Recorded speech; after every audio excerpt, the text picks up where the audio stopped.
Okay. Sir, matanong ko lang po kayo, ano po ang masasabi ninyo doon sa sinasabi ng mga supporters po ninyo na pag pinilit po nila kayong arestuhin, magkakagulo? Ang payo ko sa mga kababayan ko is intindihin nila ang ating gobyerno and that this is a government of laws and not of men.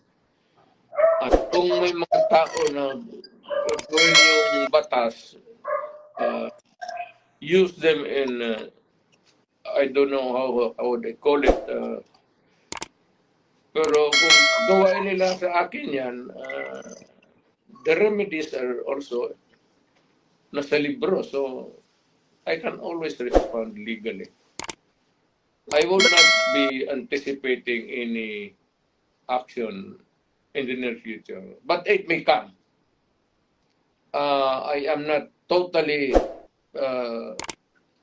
taking it out from the